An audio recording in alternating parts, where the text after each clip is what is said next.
मेरा नाम पूर्वी है। मुझे जो शादी का जोड़ा पहनाया गया था वह बहुत ही भारी था। बहुत सारे जेवर पहनाए गए थे, बहुत सारा मेकअप किया गया था।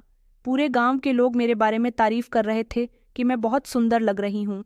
सुंदर तो मैं पहले से ही थी, लेकिन बदसूरत तो मेरी किस्मत थी, जो अब और ज्यादा खराब होने जा रही है। मैंने चारों तरफ नजर दौड़ाकर देखा तो मेहमान ही मेहमान थे। गांव के लोग कह रहे थे कि बड़ी भाग्यशाली है, गांव के सरपंच के बेटे की पत्नी बनने जा रही है, गांव की सबसे बड़ी हवेली की दुल्हन बनने जा रही है। लोगों को लगता था कि मैं इस शादी से खुश हूं, लेकिन मैं इस शादी से बिल्कुल भी खुश नहीं थी। मेरे माता पिता ये शादी जबरदस्ती करवा रहे थे। मुझे डर लग रहा था। मैं मन ही मन अपने भाग्य की प्रार्थना कर रही थी कि पता नहीं शादी के बाद मुझ पर कौन सी मुसीबत टूटेगी। मुझे तैयार कर दिया गया था। माँ कमरे में आई तो मैंने उनसे फिर से कहा कि माँ, मेरे साथ ऐसा मत करो। माँ ने मेरे सर पर हाथ रखा और कहने लगी कि बेटी, तू पागल हो गई है, तुझे डर क्यों लग रहा है? अरे, सरपंच जी के बेटे के साथ तेरी शादी होने जा रही है, तुझे तो खुश होना चाहिए। गांव के लोग तो तरसते हैं ऐसे अच्छे और अमीर घर के रिश्तों के लिए। मैंने कहा, माँ, मैं आपको सब कुछ बता चुकी हूँ कि मेरे साथ उसने क्या किया।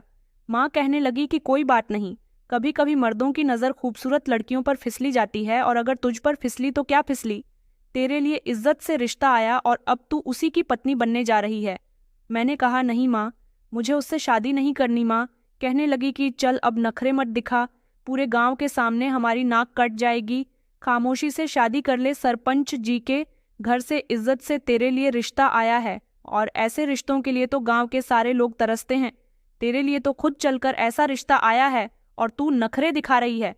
हम लोग अपनी तरफ से रिश्ते के लिए मना करेंगे तो हमारी गांव में कितनी बेइज्जती होगी, तू ये नहीं जानती।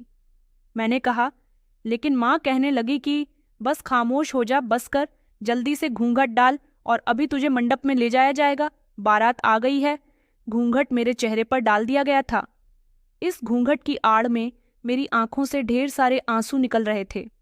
मेरे माता पिता जानते थे कि जिस लड़के के साथ मेरी शादी होने जा रही है, उसने मेरे साथ क्या किया। सरपंच जी का बेटा अविनाश। जब से मैं सरपंच की हवेली में अपनी माँ के साथ काम करने के लिए गई थी, तब से उसकी गंदी नज़र मुझ पर पड़ी हुई थी। मेरी माँ तो काफ़ी सालों से सरपंच जी की हवेली में काम किया करती थी। सरपंच जी की पत्नी, जिनको गांव के सारे लोग चौधराइन कहते थे, उनका इकलौता बेटा अविनाश, जो शहर से पढ़कर आया था, लेकिन गांव आकर गांव की भोली भाली लड़कियों पर गंदी नज़र रखता था। मैं ये बात बहुत अच्छी तरह से जानती थी। गांव का कोई भी इंसान सरपंच जी और उनके परिवार के खिलाफ नहीं गया था। मेरी माँ वहाँ झाड़ू बर्तन करने जाती थी। मैं जवान हुई तो माँ कहने लगी कि तू भी मेरे साथ चलाकर पैसे ज़्यादा आने लगेंगे, तो मैं भी उनके साथ जाने लगी। लेकिन जब पहली बार अविनाश की नज़र मुझ पर पड़ी तो वो मुझे घूर कर देखता रह गया। मैं बार बार उससे खुद को बचाने की कोशिश करती थी, लेकिन वो बार बार मेरे सामने आ जाता था।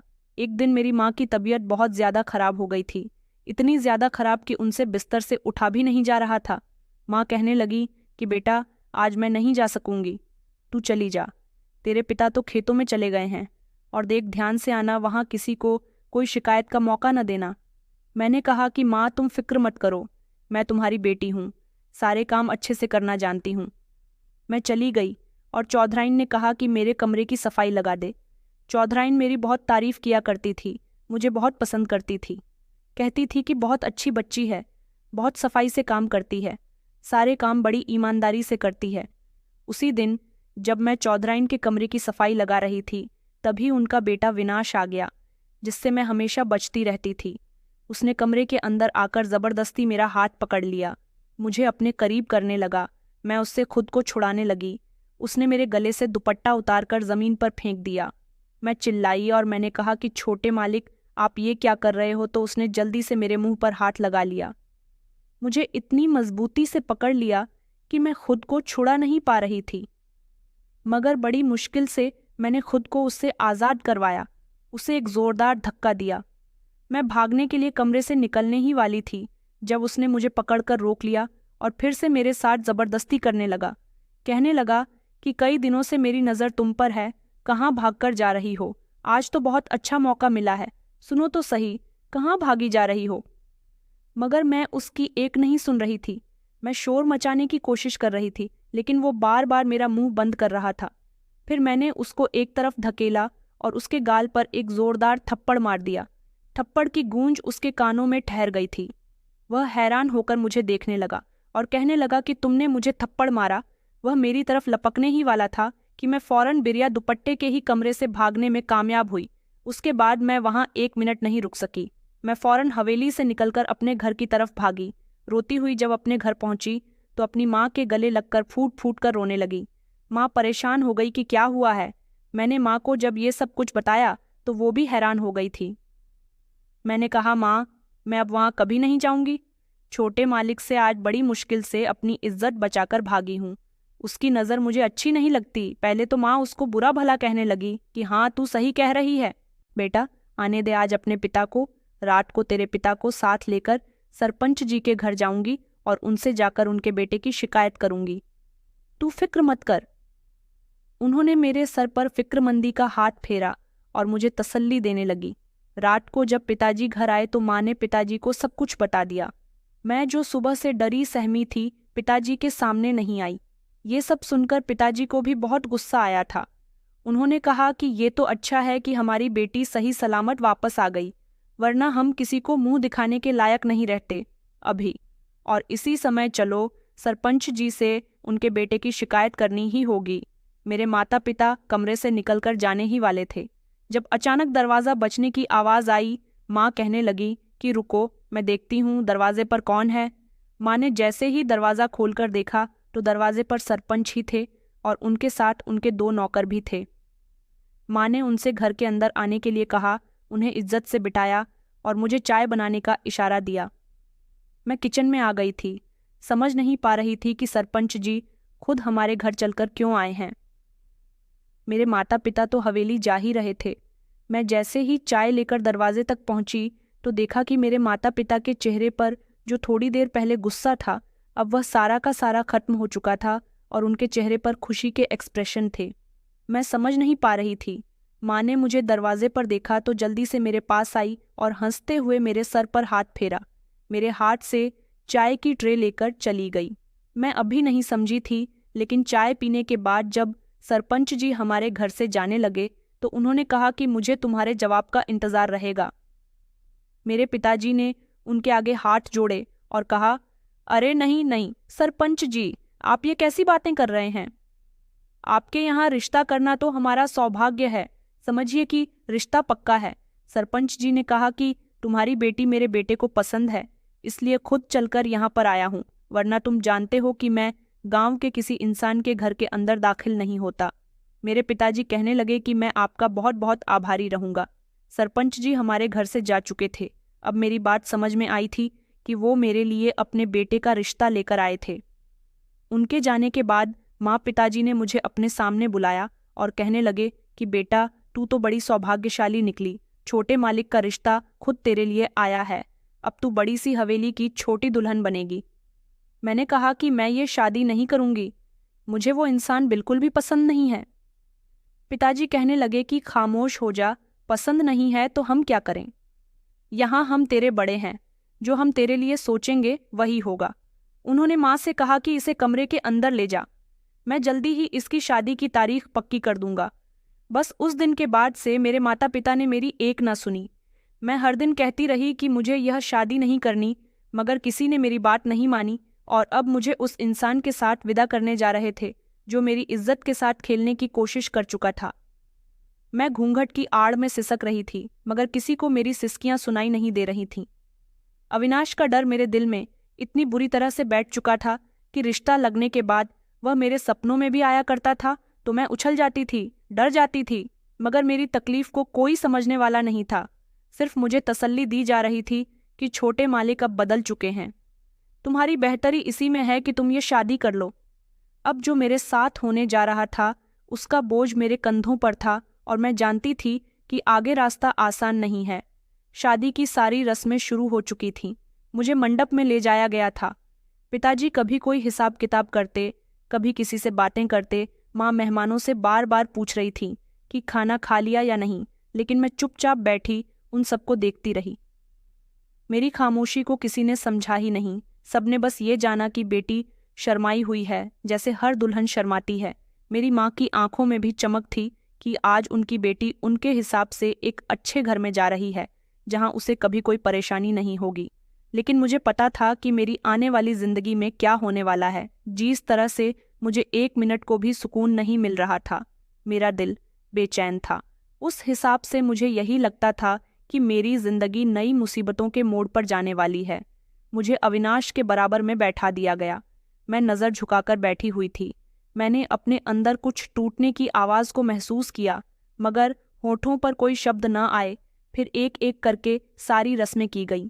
इस तरह सबकी मौजूदगी में मुझे अविनाश की पत्नी बना दिया गया। दुल्हन बनकर जब उसके कमरे में भेजा गया तो मैं कोने में सिमटी हुई थी। अभी तक तो वो कमरे में नहीं आया था। मैं छत को घूर रही थी। मेरी आंखों से आंसू बह रहे थे और मैं प्रार्थना कर रही थी कि हे भगवान, मैंने कभी तुझसे कुछ ज्यादा नहीं मांगा, बस इज्जत मांगी, हिफाजत मांगी। आज तू मेरी इज्जत का रखवाला है, मेरी प्रार्थना सुन लो। मैं किसी बड़े महल की रानी नहीं बनना चाहती थी, बस मेरे दिल को सुकून चाहिए था। मुझे एक सुकून की जिंदगी की तलाश थी। मेरी सिर्फ इतनी सी ही प्रार्थना है कि मुझे जिस इंसान के हवाले कर दिया गया है, वो हमेशा मेरी कदर करे, मेरी इज्जत को रौंद न डाले। मेरे आंसू थमने का नाम नहीं ले रहे थे। मैं अब इस हवेली में आ गई थी। मैं जानती थी कि अब मेरे पास कोई रास्ता नहीं बचा। यहाँ मेरे साथ जो कुछ भी होगा उसे मुझे खामोशी से बर्दाश्त करना होगा। अविनाश अगर अच्छा इंसान होता तो शायद मुझे उसकी पत्नी बनने की खुशी हो रही होती, लेकिन मैं उसकी नीयत को बहुत अच्छी तरह से जानती थी। यही वजह है कि मेरा दिल उसे स्वीकार करने के लिए नहीं मान रहा था।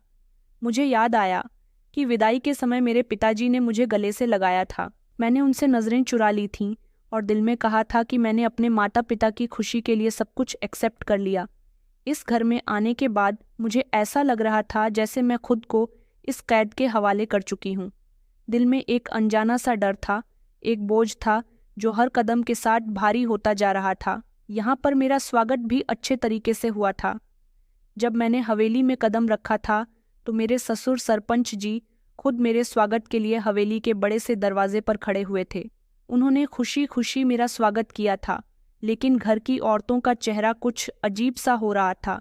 सबने मुझे शादी की बधाइयाँ दी, लेकिन किसी को भी ऐसी खुशी नहीं हो रही थी जैसे इस घर के इकलौते वारिस की शादी पर होनी चाहिए थी।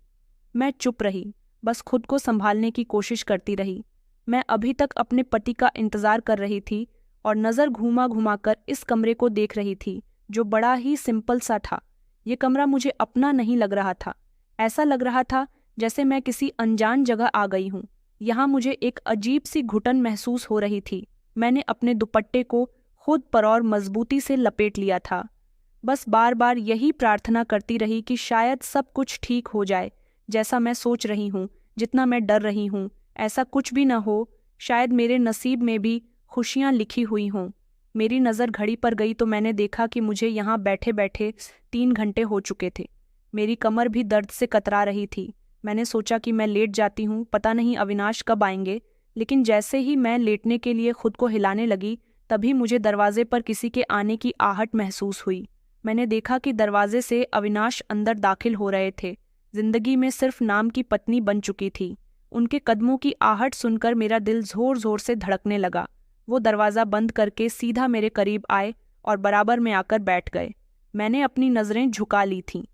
वो पहले तो काफ़ी देर तक खामोश रहे और मुझे घूरते रहे, लेकिन फिर अचानक जोर जोर से हंसने लगे। मेरी समझ नहीं आया। मैंने एक ही झटके से अपनी नज़र उठाकर उनके चेहरे की तरफ डाली तो वो ऐसे हंस रहे थे जैसे उनकी हंसी मुझे ताने दे रही हो। वो घमंड के साथ कहने लगे कि तुम बहुत भाग्यशाली हो। गांव के सबसे अमीर इंसान और इस गांव के सबसे इज्जतदार सरपंच के बेटे की पत्नी जो बन गई हो। उनके शब्दों में भरपूर घमंड भरा हुआ था। इज्जत या मोहब्बत तो जैसे मुझे कहीं नज़र ही नहीं आ रही थी। मैंने अपने दुपट्टे को अपनी मुट्ठी में भेज लिया। ये मेरे लिए खामोश रहना ही बेहतर था।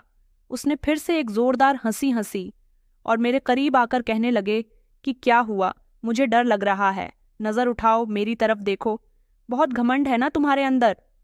तभी उन्होंने मेरे बाल अपनी मुट्ठी में जकड़ ली, जिस पर मुझे तकलीफ हुई और मेरी चीख निकलने ही वाली थी, मगर मैंने खुद को खामोश किया।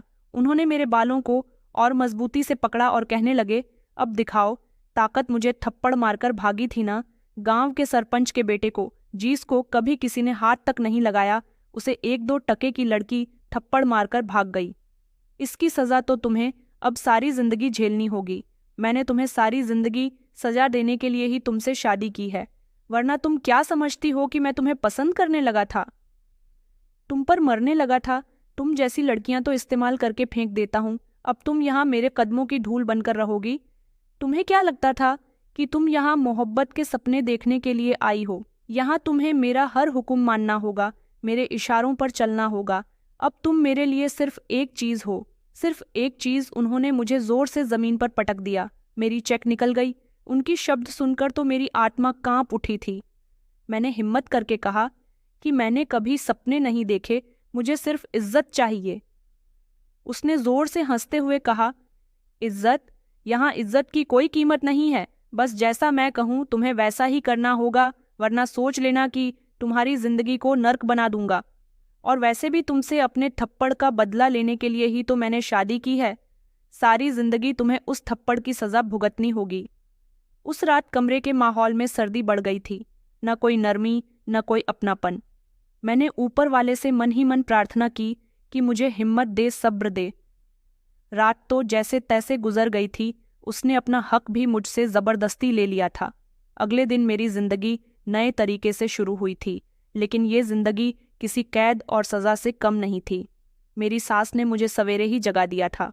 कामों की लिस्ट मेरे सामने रख दी गई।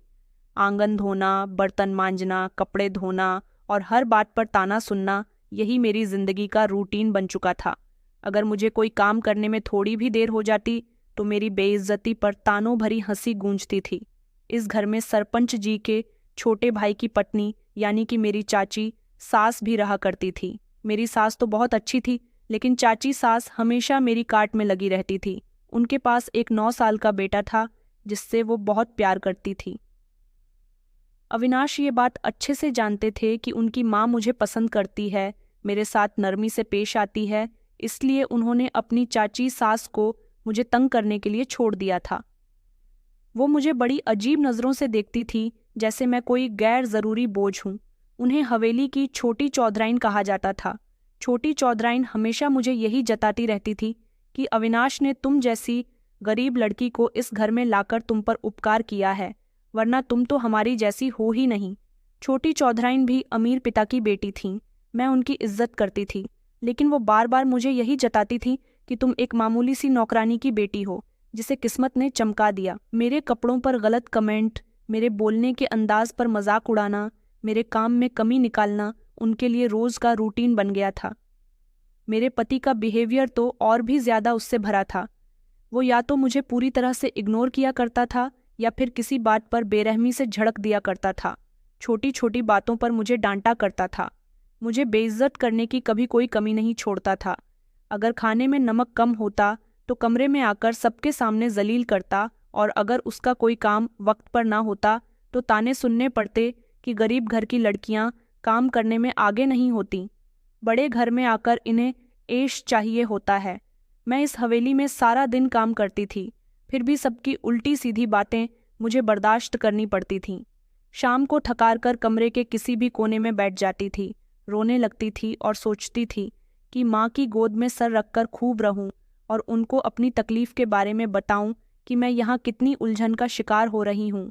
लेकिन अब वो दुनिया मुझसे बहुत दूर हो चुकी थी। मैं रातों को छत को घुटती रहती थी तो मेरे दिल में बहुत सारे सवाल उठते थे कि हे भगवान, ये वो जिंदगी थी जिसके लिए मैंने खुद को कुर्बान किया। मैंने अपने माता पिता को कितना मना किया था कि वो मेरी शादी यहाँ पर ना करें। अगर एक बार भी वो मेरी बात मान लेते तो शायद आज उनकी बेटी को इतनी तकलीफ ना झेलनी पड़ रही होती। लेकिन मैं अपने माता पिता को भी दोषी नहीं ठहरा सकती थी। उन्होंने तो मेरे अच्छे भाग्य के लिए मेरी सारी जिंदगी अच्छी गुजरे इसलिए मेरी यहाँ पर शादी की थी। मुझे तो ऐसा लगता था कि मेरी किस्मत में कोई खुशी लिखी ही नहीं है। लेकिन हर सवाल के बाद मैं अपनी आंखें बंद कर लिया करती, दिल में प्रार्थना करती और खुद को सब्र से रखने के लिए कंट्रोल करती थी। मैं जानती थी कि घर वापस जाना मेरे बस में नहीं था। अब मेरा हर दिन इस घर में बोझ की तरह गुजर रहा था और हर मिनट एक आजमाइश की तरह गुजरा था। ससुराल की इन दीवारों के बीच मैंने अपनी खुशियों का गला घोंट दिया था। ये हवेली बहुत बड़ी थी। यहाँ न सर्दी का पता चलता था और न ही गर्मी का, लेकिन मेरे लिए सब कुछ कोई मतलब नहीं रखता था। यहाँ मेरे लिए 1 मिनट का सुकून नहीं था। भले ही मेरे माता पिता का घर छोटा था, वहाँ सर्दी गर्मी बहुत लगती थी, मगर वहाँ सुकून था। माता पिता का प्यार था और दिल में हमेशा खुशी रहती थी। यहाँ आकर तो मैं खुशियों को जैसे तरसी गई थी। अब मैं सिर्फ जिंदा थी, लेकिन जिंदगी कहीं पीछे रह गई थी। मेरे पति की बदतमीजियां मेरे लिए अब मामूली सी बन गई थीं। दिन भर मैं उनके सामने एक बेजान लाश बनकर रहती थी और वो मेरी मौजूदगी को ऐसे नज़रअंदाज करता जैसे मैं कमरे की कोई दीवार हूँ। जब कभी किसी काम को अपनी मर्जी के मुताबिक करती या उनकी बात में शामिल होने की कोशिश करती तो वो मुझे चुभती हुई नज़रों से देखा करते थे, तानों के तीर चलाते और फिर खामोशी से अपनी दुनिया में बीजी हो जाते। शुरू के दिनों में मैं उनका हर जुल्म सहती रही और अपनी चाची सास कभी, लेकिन मेरे दिल में हर दिन यही उम्मीद जागती थी कि एक न एक दिन मैं अपने पति का दिल जीत लूँगी। शायद फिर सब कुछ ठीक हो जाएगा, मेरे पति के बिहेवियर में भी कुछ नरमी आ जाएगी। लेकिन हर गुजरता दिन मुझे ये सिखाता रहा कि उम्मीद करना बेकार है। मुझे एक ऐसे इंसान के साथ जोड़ दिया गया था जिसके दिल में मेरे लिए कोई जगह नहीं थी, लेकिन मैंने फैसला कर लिया था कि अब चाहे जो हो जाए, मैं किसी के सामने टूटकर बिखरूंगी नहीं। मैंने छोटे छोटे कदमों से इस घर में अपनी अहमियत रखनी शुरू की। पहले तो वो जब बात बात पर मुझे ताने देने के अंदाज में बात करते, मैं खामोशी से उनकी बात मान लिया करती थी, उनका बताया हुआ काम कर लिया करती थी, लेकिन चेहरे पर डर या लाचारी का एक्सप्रेशन नहीं आने देती थी। मैंने अपने अंदर से डर को मारना शुरू किया। काम करती थी, लेकिन ईमानदारी और मेहनत के साथ, खुददारी के साथ। जब वह ताना दिया करते कि तुम गरीब की बेटी हो, तो मैं खामोश रहती, अपने काम में और ज़्यादा सफाई और मेहनत दिखाती। जैसे मैं बता रही हूँ कि गरीबी इज्जत को नहीं मिटाती। कभी कभी जब वह मुझे नज़रअंदाज करके घर से बाहर निकल जाते, तो मैं भगवान से प्रार्थना करने के लिए बैठ जाती थी। अपने दिल को सुकून देने के लिए ऊपर वाले के आगे हाथ जोड़कर अपनी सारी परेशानियां उसके सामने रख दिया करती थीं। मेरी खामोशी और छोटी छोटी रिक्वेस्ट का मतलब सिर्फ इतना था कि मैं खुद को अपनी नज़रों से गिरने न दूं। इस हवेली के अंदर और भी कई राज थे जो धीरे धीरे मेरे सामने खुलने लगे। छोटी चौधराइन और नौकरानी आपस में खुसुर फुसुर करती थीं। मैं उनकी बातों को नोटिस करती रहती थी, लेकिन अनजान बनने की कोशिश करती थी। मेरे कान हमेशा सावधान रहते थे। एक दिन किचन में काम करते हुए मैंने छोटी चौधराइन को एक नौकरानी से कहते हुए सुना कि अविनाश तो वैसे भी सरपंच की कमजोरी है। सारी जिंदगी उसके पिता ने अपने बेटे की गलत हरकतों को छुपाया है, तभी तो आज गांव के इतने जद्दादार सरपंच कहलाए जाते हैं। एक ना एक दिन अपने लाडले बेटे के प्यार का भुगतान तो उन्हें जरूर भुगतना पड़ेगा। ये बात सुनकर तू जैसे मेरे कान और ज्यादा सावधान हो गए। मेरे हाथ में पतीला था, वो गिरते गिरते बच गया। पहली बार किसी ने जबान खोली थी। मेरे दिल में कई सारे सवाल उठने लगे कि आखिर क्या बात है, क्यों सरपंच जी अपने बेटे के आगे इतने मजबूर हैं। फिर इत्तेफाक से मैंने एक दिन इस हवेली के पुराने नौकर जग्गू भैया को अपने ससुर जी के साथ बैठे हुए देखा। वो सरपंच जी से कह रहे थे कि छोटे मालिक ने जवानी में शहर में खूब नाम कमाया, लेकिन बदनामी का कितने स्कैंडल्स, कितनी परेशानियां, कितने हादसे। वह शहर की जेल में चक्की पीस रहे होते। उनके पिता ने हर बार कानून को पैसे खिलाकर अपने बेटे की हर गलती को दबा दिया। इतनी सारी बातें तो गांव तक भी ना फैल सकीं। गांव के लोगों को भी कभी कुछ पता ही नहीं चला। उस दिन मेरी आंखों के सामने एक और पर्दा हट गया। वो जो आज मुझे अपनी दौलत और रुतबे का ताना दिया करता था, वो खुद किया था। खुद अपने कैरेक्टर की कमजोरी का बोझ उठाकर जी रहा था। सरपंच ही एक अच्छा और ईमानदार इंसान थे। अपनी इज्जत को बचाने के लिए बार बार अपने बेटे की हरकतें छुपाते रहते, लेकिन वो बिगड़ा हुआ बेटा कभी संभल ही नहीं सका। मेरे दिल में हल्की सी एक लहर उठी।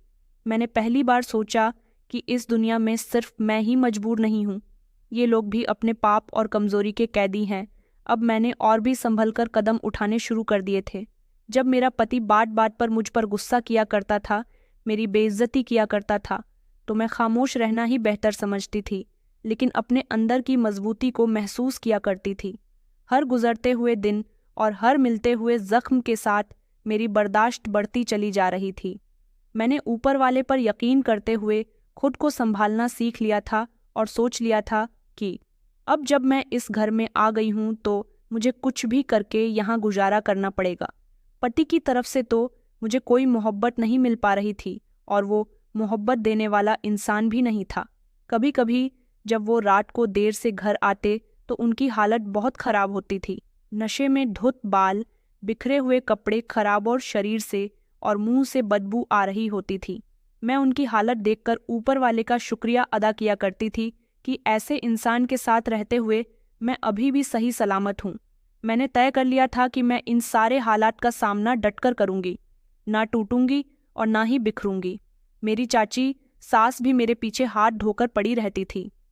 मेरी सास बड़ी चौधराइन, जो कि ज्यादातर अब बीमार रहती थी, उनके सामने छोटी चौधराइन खामोश रहती थी क्योंकि वह जानती थी कि मेरी सास मुझे खुले दिल से एक्सेप्ट कर चुकी है, मेरे साथ अच्छे से बर्ताव करती है। इसलिए वो उनके पीछे मुझे तंग किया करती थी, मुझे बार बार कोई ना कोई काम बताया करती थी। अगर काम करने में कोई गलती हो जाती तो उनके ताने और बेइज्जती तैयार रहती थी। ससुराल के ताने और पति की बेइज्जती ने मुझे बेबस बना दिया था। छोटी चौधराइन और सबके बीच में मेरा वजूद, सब कुछ अब मुझे परेशान करता था, लेकिन मैं सब्र किया करती थी। मैं जान चुकी थी कि इस हवेली के लोगों की कमजोरी उनके अपने पाप थे, उनके वो पाप जो उन्होंने अपने बेटे को बिगाड़ने के लिए किए थे। लेकिन मेरी सबसे बड़ी ताकत मेरा सब्र और मेरी सच्चाई है। अब मैं सिर्फ दिन की न करती थी कि कितने दिन गुजरते जा रहे हैं, मगर मायूसी से नहीं, एक यकीन के साथ कि मेरा भगवान कभी मुझे अकेला नहीं छोड़ेगा। मेरी हर छोटी छोटी रिक्वेस्ट, मेरे सब्र का चिराग एक दिन उन अंधेरे रास्तों में रोशनी ज़रूर पैदा करेगा जहाँ पर मैं अकेली और परेशान खड़ी हुई हूँ। मैंने अब खुद को लाचार महसूस करना ही छोड़ दिया था। दिल में एक अजीब सी सख्ती और सब्र जो पैदा हो गया था, जैसे गुजरी हुई हर तकलीफ ने मेरे अंदर एक नई ताकत पैदा कर दी हो।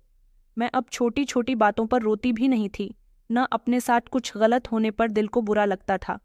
अब मैंने सब कुछ बर्दाश्त करना सीख लिया था और सबके चेहरे पर लंबी हर चेहरे के पीछे छुपी नीयत और उसकी हकीकत में अच्छी तरह से जानती थी। चाची सास की नज़रें और उनके दिए गए ताने, पति की कड़वी बातें और उनकी दी गई बेइज्जती, सबको मैं खामोशी से सुनकर अपने दिल से उतार दिया करती थी और फिर ऊपर वाले के आगे हाथ जोड़कर सबकी शिकायतें किया करती थी। मैं जानती थी कि मेरे साथ भी एक ना एक दिन इंसाफ ज़रूर होगा।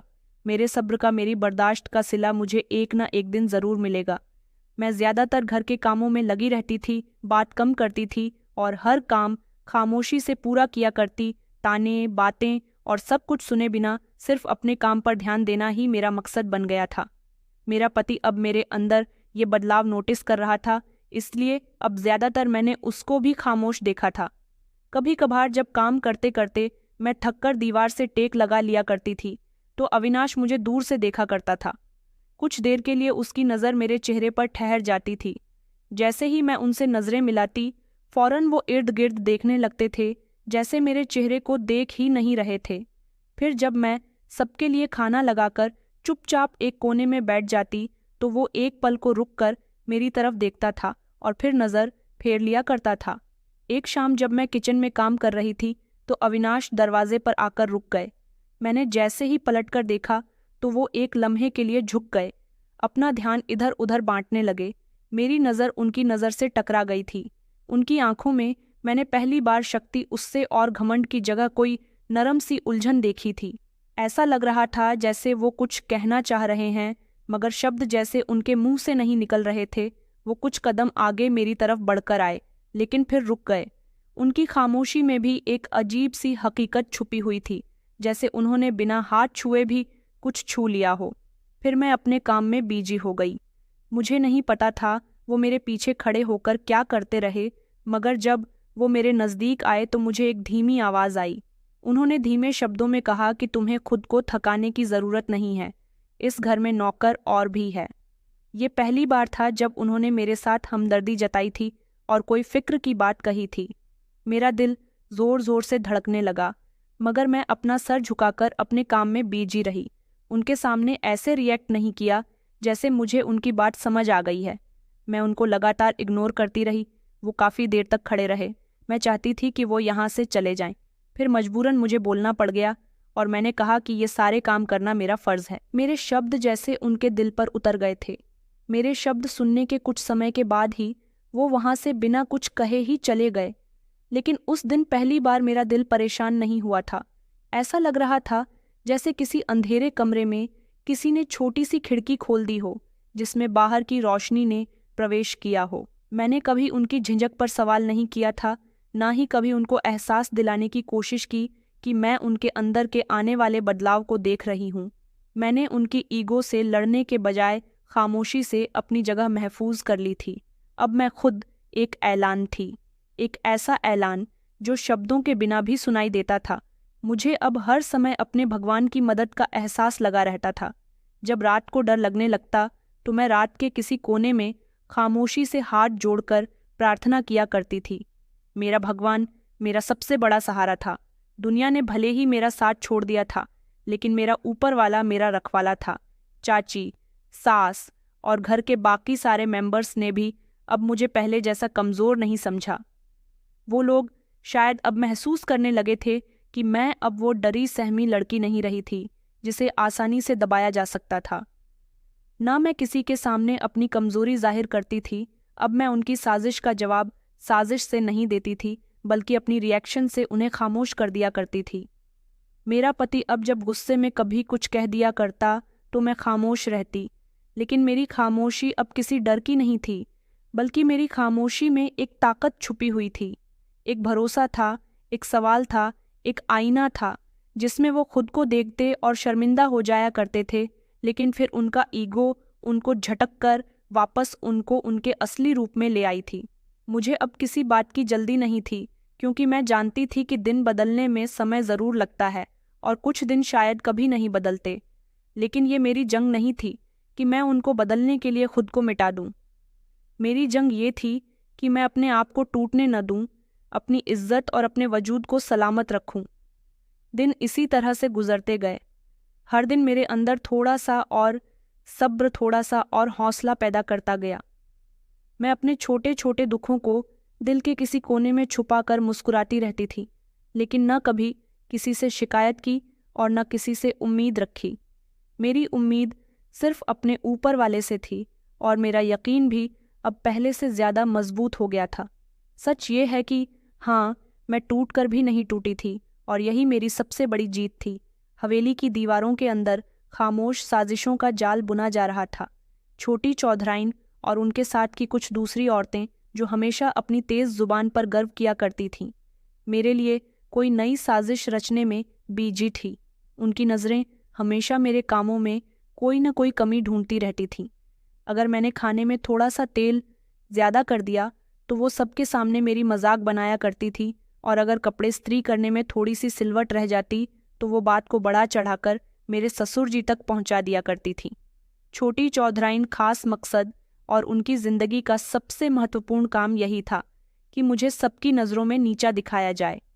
वो हमेशा इसी कोशिश में लगी रहती थी और चाहती थी कि मैं अपनी इज्जत खो बैठूं, मुझे इस घर से निकाल दिया जाए, या फिर अपने आप को इतना लाचार और बेबस महसूस करूं कि उनके आगे चुप हो जाऊं, उनकी नौकरानी बनकर रहूं। मगर मैंने अपने दिल में यह फैसला कर लिया था कि मेरी खामोशी मेरी ढाल बनेगी और मेरा सब्र मेरी तलवार। जब वो मेरे काम में कमियां निकाला करती थी तो मैं उनसे शिकायत करने के बजाय और ज़्यादा काम में दिल लगाया करती थी। उनके दिए गए तानों का जवाब मैं नरमी से देती थी या फिर ज़्यादातर खामोश हो जाती थी। अगर मुझसे कोई काम खराब हो भी जाता तो मैं उनसे माफ़ी मांग लिया करती थी, लेकिन बिना खुद को उनके सामने कम महसूस करते हुए एक दिन छोटे चौधराइन ने मुझ पर इतना ज़्यादा काम डाल दिया कि मैं रात तक भी फ्री नहीं हो सकी। थकन से मेरा शरीर चूर चूर हो रहा था, लेकिन मैंने अपनी ज़ुबान से एक बार भी उफ नहीं की। अगली सुबह उन्होंने ये सफाई देने की कोशिश की कि तुम कोई भी काम ठीक से नहीं करती और इस घर में अपने फ़र्ज़ बोल रही हो। सरपंच जी के सामने मेरी बात खुल गई, मगर मैंने खामोशी और सुकून से सब कुछ सुना और अपनी सफाई में सिर्फ सच कहा। मेरा अंदाज कुछ ऐसा था कि खुद मेरे ससुर जी भी कुछ ना कह सके। धीरे धीरे मेरी चाची सास की साजिश उन पर ही पलटने लगी थी। हवेली के पुराने नौकर और नौकरानियां जो सब कुछ देखते रहते थे, अब दिल ही दिल में मेरा साथ देने लगे। मैंने ईमानदारी और मेहनत से उनके दिल को जीत लिया था। छोटी चौधराइन और दूसरी औरतें जितना मुझे गिराने की कोशिश करती थीं, मैं उतने ही घमंड के साथ खड़ी हो जाती थी।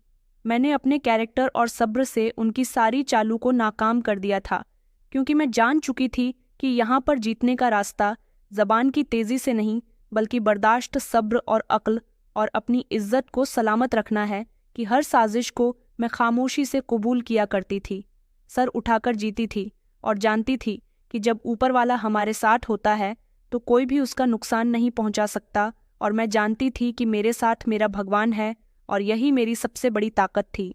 अब कुछ ही दिनों से मैंने महसूस करना शुरू कर दिया था कि मेरे पति का बिहेवियर काफ़ी बदला बदला सा था। मैं देख रही थी कि उनकी आवाज़ धीमी हो चुकी थी, उनके बोलने का अंदाज नरम हो गया था और जब जब वो घर के अंदर होते थे तो मुझे तरस भरी नज़र से देखते थे। शायद मुझसे बात करने की कोशिश करते थे, लेकिन मैं उनको नज़र उठाकर भी नहीं देखती थी। जो इंसान पहले मुझे नज़रअंदाज किया करता था, अब कभी कभी मुझे नज़र भरकर देख लिया करता था। अब वही इंसान मेरे हाथ से दिया हुआ पानी भी अपनी खामोशी से पी लिया करता था, मुझे बिना कुछ उल्टा सीधा कहे। जो इंसान छोटी छोटी बातों पर मुझसे भड़क जाता था, मेरे कामों में कमियां निकालता था, मुझे बेइज्जत करने में कोई कसर नहीं छोड़ता था, अब वही खामोश रहता था। मैं जानती थी कि ये कोई बड़ा बदलाव नहीं था, मगर मेरे लिए ये सब कुछ बहुत था। शायद उनके दिल के किसी कोने में मेरे सब्र और मेहनत की घंटी बजने लगी थी। मैंने कभी कोशिश नहीं की कि मैं उनको अपनी तरफ करना चाहूँ, रिक्वेस्ट की थी, न कभी उनके आगे कमज़ोर बनकर दिखाया था। मैं बस अपने काम, अपनी मेहनत और अपनी प्रार्थना सच्ची रखती थी। वो शायद मेरे अंदर की ये सच्चाई देखकर खुद में बदलाव महसूस कर रहे थे। कभी जब मैं सबके लिए खाना लगाती तो वो बिल्कुल खामोशी से डर जाते थे। एक बार जब मैं बीमार पड़ गई थी तो पहली बार उन्होंने खुद आकर मेरी तबीयत के बारे में पूछा था। कह रहे थे कि तुमने दवाई ली या नहीं, और तुम्हें घर का काम करने की अब कोई ज़रूरत नहीं है, आराम करो। उनकी ये नरमी मेरे दिल में ज़्यादा समय तक तो कायम ना रह सकी। उनके कुछ पुराने दोस्त जो हमेशा घर आते थे, उनको फिर से अपने रंग में रंगने लगे। वहीं पार्टियां, नशे की बदबू, वही मजाक, मैं सब कुछ देखती रहती थी। मैं देखती थी कि वो अपने दोस्तों की वजह से बिगड़ रहे थे। एक तरफ उनके अंदर का बदलता हुआ इंसान और दूसरी तरफ वही पुरानी जिंदगी जिसने उन्हें बिगाड़ दिया था। एक रात जब वो अपने दोस्तों के साथ बाहर से वापस आए तो उनका चेहरा लाल था और ये बात साफ जाहिर हो रही थी कि उन्होंने नशा किया है। मैंने खामोशी से उन्हें पानी लाकर दिया। उन्होंने पानी का ग्लास लेते समय मेरा हाथ पकड़ लिया और नशे की हालत में कहने लगे कि तुम सब कुछ करके भी कुछ नहीं बन सकती, तुम्हारी खामोशी भी मेरे लिए सज़ा है। उनकी बात सुनकर मेरे दिल में दर्द की एक ठंडी लहर दौड़ गई। मैंने कुछ नहीं कहा और मैं खामोश रही। मेरी खामोशी ने उनके अंदर की उलझन को और ज़्यादा बढ़ा दिया था। फिर उन्होंने तेज़ आवाज़ में झगड़ना शुरू कर दिया। वही पुराने ताने, वही पुरानी उल्टी सीधी बातें उनकी ज़बान पर आ गईं। मैंने तो बस नज़रें झुका ली थीं, उनसे कुछ नहीं कहा और दिल ही दिल में प्रार्थना करती रही। उस रात मैंने जान लिया था, इंसान का बदलाव सिर्फ उसी वक्त तक मुमकिन होता है जब वो खुद दिल से बदलना चाहे। दबाव, हालात या फिर कोई चालाकी थोड़े समय के लिए तो उस पर असर डाल सकती है, लेकिन असली बदलाव तो दिल की गहराइयों से आता है और उनका दिल अब भी इस जंग में पूरी तरह से हारा नहीं था। मैंने और ज़्यादा सब्र करना शुरू कर दिया।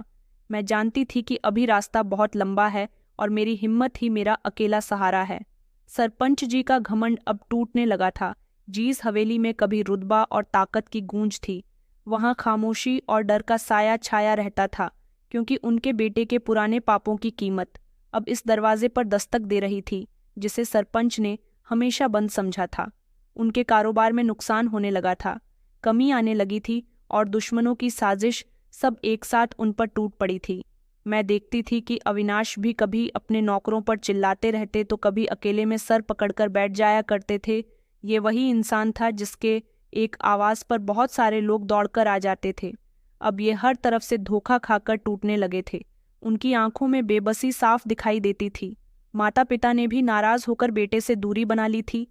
चाचा को भी अपनी इज्जत प्यारी थी, इसलिए भतीजे को ज्यादा मुंह नहीं लगाते थे। मेरा पति जो कभी दौलत और ताकत के नशे में बक रहा था, अब अपनी आंखों से सब कुछ बिखरता हुआ देख रहा था।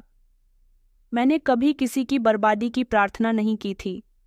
मेरी फितरत में दूसरों के लिए बुरा सोचने का हुनर भी नहीं था। मैंने बस अपने ऊपर वाले के सामने अपने दुखों और तकलीफों का हाल बयां किया था। हर रात में प्रार्थना किया करती थी कि इस घर के लोग सही रास्ते पर चलने लगे, उनके दिलों में गरीबों के लिए मोहब्बत पैदा हो जाए, जुल्म खत्म हो जाए। धीरे धीरे मेरी प्रार्थनाओं का असर मुझे दिखाई देने लगा था। मेरे पति का बिहेवियर धीरे धीरे नरम होता गया था। अब वो बेवजह की लड़ाइयों से दूर रहने लगे थे। कभी कभी मेरे हाथ की दी हुई चीज़ वापस नहीं फेंकते थे। मैंने महसूस किया कि उनके चेहरे पर भी अब गुस्सा नहीं रहता, बल्कि धीमी धीमी मुस्कुराहट भी आज आया करती थी। लेकिन वक्त का थप्पड़ अभी पूरा नहीं हुआ था। छोटी चौधराइन और उनके साथ की नौकरानियां जो उनके साथ मिलकर साजिशें करती रहती थीं। एक दिन हवेली में अचानक हलचल मच गई। जेवरात जो मेरी सास के थे अचानक अलमारी से गायब हो गए। शोर मच गया, हर तरफ इल्ज़ाम लगने शुरू हो गए। मेरी चाची सास ने मौके पर चौंका मारा और इल्ज़ाम मुझ पर लगा दिया। कहने लगी कि यही है जिसने चोरी की है। ससुर जी ने उनको हैरानी की नज़रों से देखा तो उन्होंने मेरे ससुर जी को जवाब दिया कि आप ही बताइए, हम सबके पास जेवर हैं, घर में हम सब लोग खुशी खुशी रहते हैं, एक यही है जो गरीब घर से आई हुई है। हमारे पास तो किसी चीज़ की कोई कमी नहीं है, तो फिर हम भाभी जी के जेवर क्यों चुराएंगे? कोई नौकर भी ऐसी गलती नहीं कर सकता, क्योंकि नौकर तो भाभी जी के कमरे में जा ही नहीं सकता। मेरी सास भी हैरान थी। सब लोग मुझे शक की नज़र से देखने लगे, मगर मैं खामोश रही। मैं अपने लिए कुछ ना बोल सकी, कुछ ना कर सकी, इसलिए मुझे इल्ज़ाम देकर घर से निकाल दिया गया। मुझे अपने मायके पहुंचा दिया गया था। जब उन्होंने मेरी ऐसी हालत देखी तो फूट फूट कर रोने लगे। मैंने उन लोगों से कहा कि अब रोने का कोई फ़ायदा नहीं है, मैंने तो वहाँ बहुत कुछ बर्दाश्त किया। मैंने आप लोगों से कहा भी था कि मुझे ये शादी नहीं करनी, मगर किसी ने मेरी बात नहीं सुनी। मैं अब अपने माता पिता के साथ घर में रहने लगी थी। उधर से ना कोई खबर आई, ना कोई उम्मीद। मैं रातों को जागकर शिकवा करती रहती थी कि आखिर मेरी जिंदगी में इतना बदलाव क्यों और कैसे आया। लेकिन सच छुपता नहीं है। कुछ ही हफ्तों के बाद हवेली में एक नौकर को चोरी करते हुए रंगे हाथों पकड़ा गया। उसी के जरिए सारे राज खुल गए और पहले की चोरी का भी पता चल गया कि चोरी छोटी चौधराइन ने करवाई थी, ताकि वह मुझ पर इल्ज़ाम लगाकर सब लोगों के सामने मुझे जलील करके उस घर से निकालने में कामयाब हो सके। सच खुला तो हवेली में कोहराम मच गया। सरपंच ये सब लोगों के सामने शर्मिंदा खड़े थे। मेरे पति, जिसने एक लम्हे को भी मेरा साथ न दिया था, अब मेरे लिए तड़प रहा था। उस दिन वह खुद आया था मेरे पास मुझसे बातें करने के लिए, मुझसे माफ़ी मांगने के लिए कि मुझे माफ़ कर दो। मेरे हाथ कांपने लगे। मेरी माँ कहने लगी कि बेटा, ये तुम्हारा पति है, इसे माफ़ कर दो, ये समय बदला लेने का नहीं है। वैसे भी इन लोगों के साथ जो होना था वो हो चुका था। मेरे पति ने मेरा हाथ पकड़ा और इज्जत के साथ मुझे हवेली पर ले आया था। वहाँ सब लोग मेरा खुशी खुशी इंतज़ार कर रहे थे। सरपंच जी ने मुझे आशीर्वाद देते हुए कहा कि बेटी, अब तुम इस घर की बहू नहीं बल्कि बेटी हो। इस पूरी हवेली में अब मेरा मुकाम बदल चुका था। मेरी इज्जत, मेरा हक मुझे मिलने वाला था। कुछ ही दिनों बाद जब सब कुछ ठीक ठाक लगने लगा तो एक और आजमाइश भी थी। रात का समय था जब अचानक हवेली के पुराने हिस्से में आग लग गई। शायद किसी ने जानबूझकर आग लगाई थी। जब हम सबको ये बात पता चली तो सब दौड़कर हवेली से बाहर आकर खड़े हो गए, क्योंकि हवेली के अंदर रुकना मुश्किल हो रहा था। धुएं की वजह से दम घुट रहा था। अफरा तफरी के माहौल में याद आया कि छोटी चौधराइन का बेटा, जो कि बिस्तर पर सो रहा था, वो कमरे में ही रह गया।